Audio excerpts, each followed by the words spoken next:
Hello, Gary Stearman with today's Prophecy in the News update for Monday, May 10th. And it's good to talk to you all today.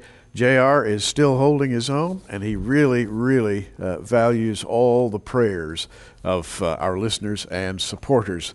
You know, there are times when Bible prophecy is clearer than at other times, and I think we're entering into one right now. We all remember the term apartheid.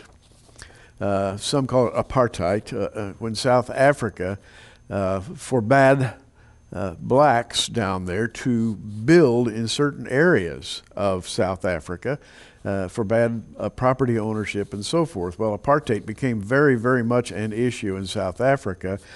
Now that word is being raised with reference to Jerusalem. Listen to this from Israel National News, May 10th.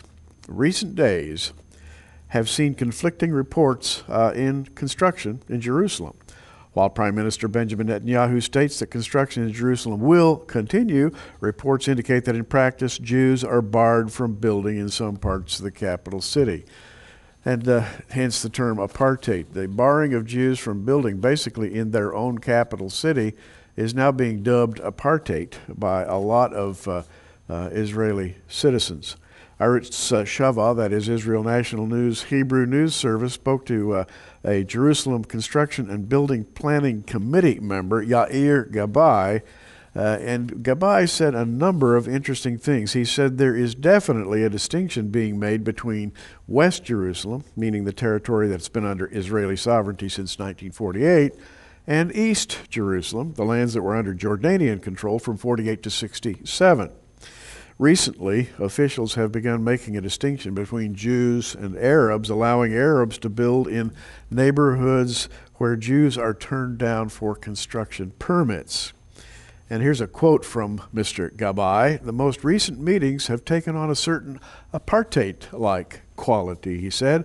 Construction permits in eastern Jerusalem are given exclusively to Arabs, while in the western half of the city there's no discrimination.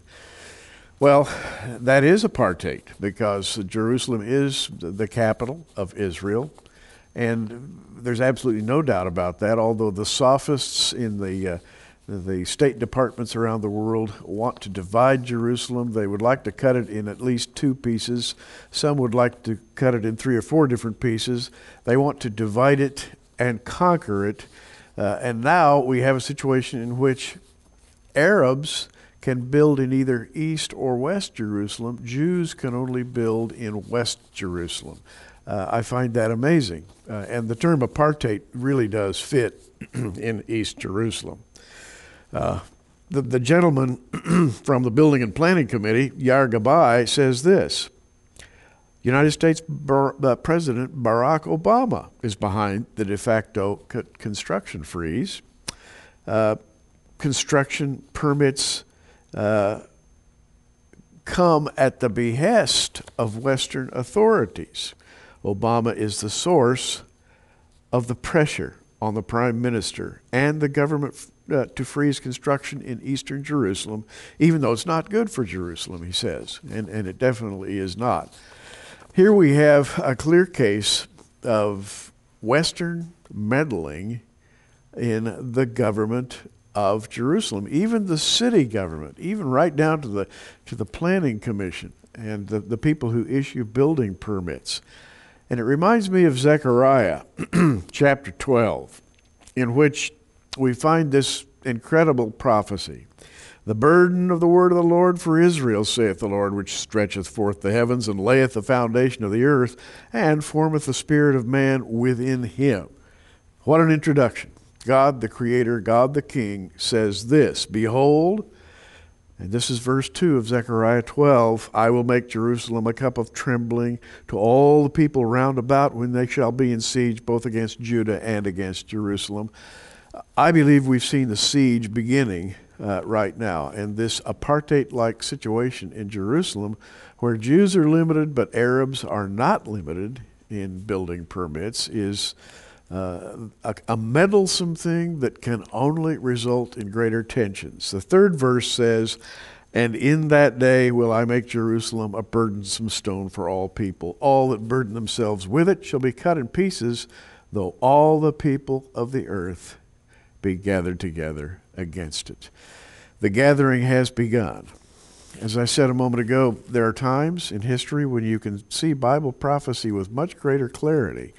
And here's a situation in which our State Department, our United States executive branch, has, if you will, meddled in the internal affairs of the city of Jerusalem. We're not talking just about Israel now. We're talking about municipal affairs in the city of Jerusalem.